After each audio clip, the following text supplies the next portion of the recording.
10 most powerful fighting styles. From the Chinese martial arts to a fighting style designed by the Russian military, these are the 10 most powerful fighting styles in the world. Number 10. Muay Thai. Muay Thai, also known as the art of the 8 limbs, is a martial arts style that was born out of necessity for the people of Thailand. The history of Thai boxing dates back to the 1500s, when a document refers to a boxing fight that took place between the Thai king Narrator and the Burmese king. But the prevalence of the Muay Thai began when the Thai people sought to create a martial art that could be learned quickly to defend themselves against other peoples of Indochina as they migrated from Southeast China to their present location. The people in Indochina came into frequent conflicts with the Thai people, and so the Muay Thai became the method of self-defense for the Thai people. The Muay Thai is a very ferocious fighting style, as it makes substantial use of the elbows and knees to attack opponents.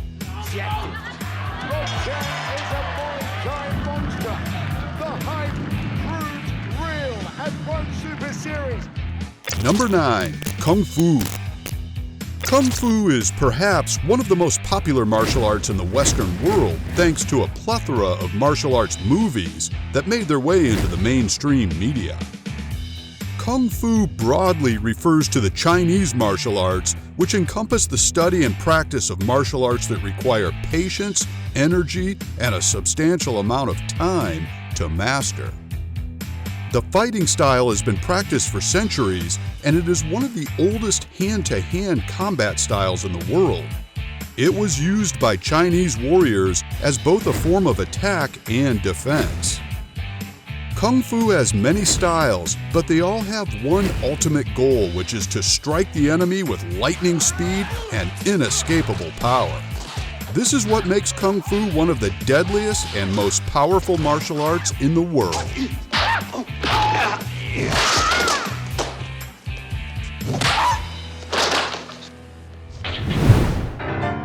Number 8. Escrima.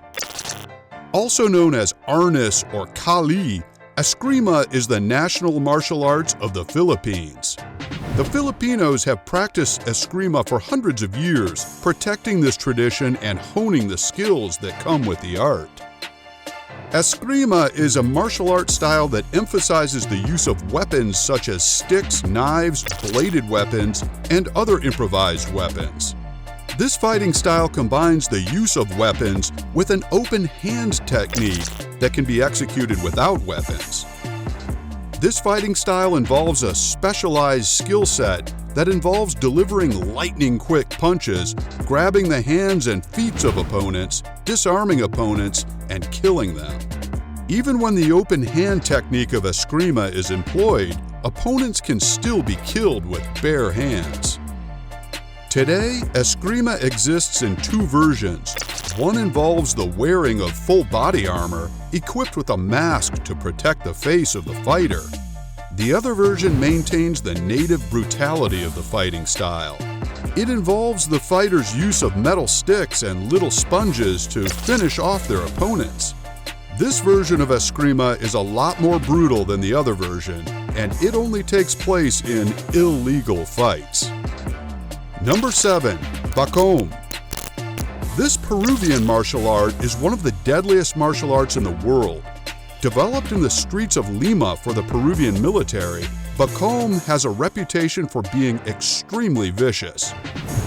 The objective of this fighting style is to inflict the maximum amount of pain on the opponent so that it becomes too much for the opponent to take.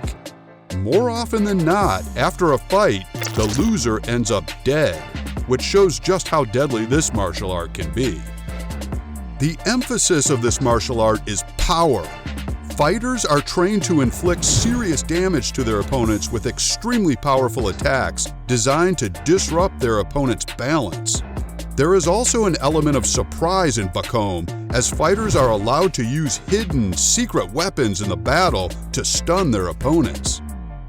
With a combination of sheer power, a barrage of extreme punches, and the use of deadly hidden weapons, Bacom allows fighters to inflict serious injuries on their opponents within a very short span of time. Number 6. Sambo. Developed in the USSR, Sambo is a martial art for unarmed defense, and it was designed for elite units. This martial art became popular in the 1990s because it combined judo, Thai boxing, and kickboxing.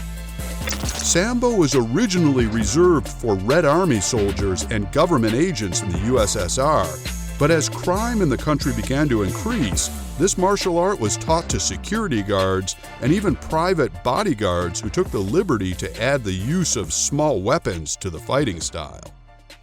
While there are many disciplines of Sambo, the most prominent ones known today are combat Sambo and special Sambo. Special Sambo is a special kind of martial art whose secretive techniques are reserved for only special units. On the other hand, combat Sambo is a demanding martial art that is designed specifically for the army and the police. This version of Sambo allows fighters to land blows on almost any part of the body, including the knees, the elbows, and the head, which makes it one of the most devastating martial arts. Number 5. Rough and tumble. This fighting style was common in the rural areas of the United States in the 18th and 19th centuries. At the time, the objective of the fighting style was to gouge out the eye of the opponent, and it included other brutal actions like biting and disfiguring the opponent. This fighting style was extremely brutal. There were no safety precautions put in place, as the primary objective of the fight was to either disable or kill your opponent. This is what makes it one of the most powerful and deadliest fighting styles in the world. Number 4. Ninjutsu. It is from the ninjutsu that we have come to learn about ninjas in pop culture today.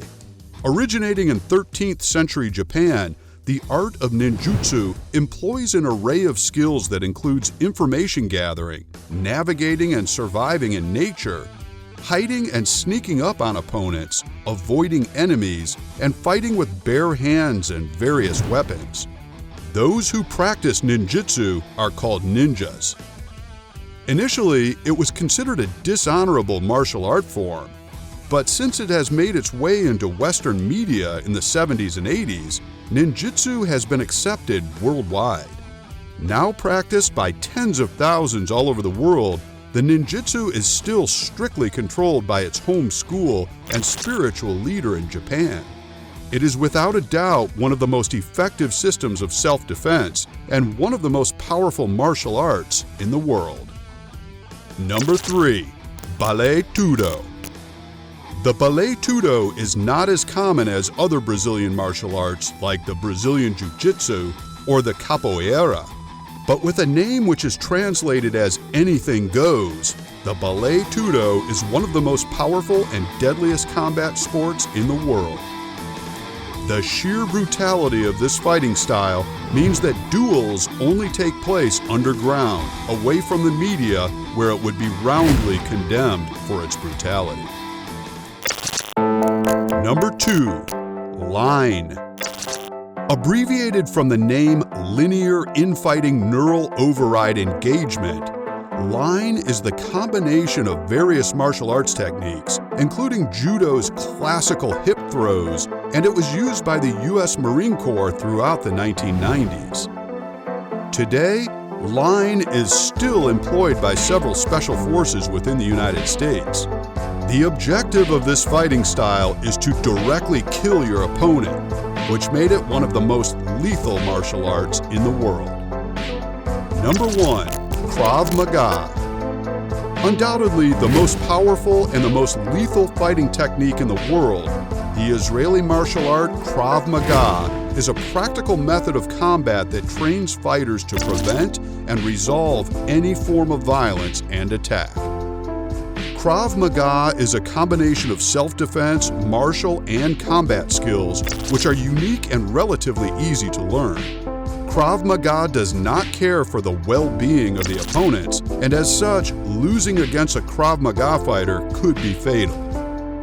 This fighting style is widely accepted in the military and the police as an effective defense art against barehanded and armed attackers. Which of these fighting styles do you think is the most powerful? Let me know in the comment section down below. Until next time, thanks very much for watching. We'll see you guys in the next video.